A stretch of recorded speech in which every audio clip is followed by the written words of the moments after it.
Clap de fin pour la Japan Pop Show de Troyes. Ce week-end, 10 000 personnes ont déambulé dans les allées du Cube pour plonger au cœur de la culture japonaise. L'un des temps forts de ces rendez-vous, ce sont les concours de cosplay. Une passion pour les costumes de personnages en plein essor, devenue aussi un business, comme vous l'expliquent Juliette Prigent et Olivier Mayer. Dans les allées de la Japan Pop Show, cette Troyenne achète un costume pour la première fois. C'est plutôt léger. Je pense que pour cet été, ce sera sympathique. Comptez 30 € pour cette pièce et plusieurs centaines pour des costumes plus sophistiqués. Un réel investissement pour ces jeunes amatrices de cosplay.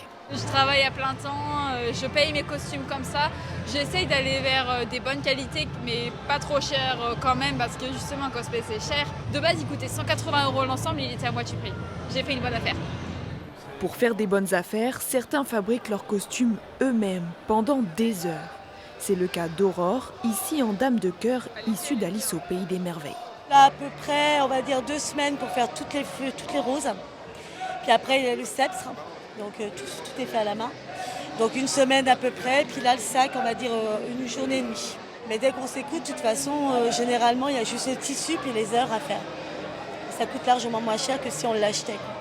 Fabriquer ses propres costumes et faire du cosplay, Nikita en a fait une activité professionnelle. Championne d'Europe en 2015, elle est reconnue dans le milieu et est suivie par près de 200 000 personnes sur les réseaux sociaux. Aujourd'hui, la Normande distille ses conseils et prend des photos avec les passants, une expertise que les organisateurs de ce salon payent. Je suis rémunérée pour une partie de mes interventions, c'est-à-dire que cet après-midi je vais faire jury, je donne aussi des conférences, je suis là pour prendre des photos avec les visiteurs, répondre à leurs questions.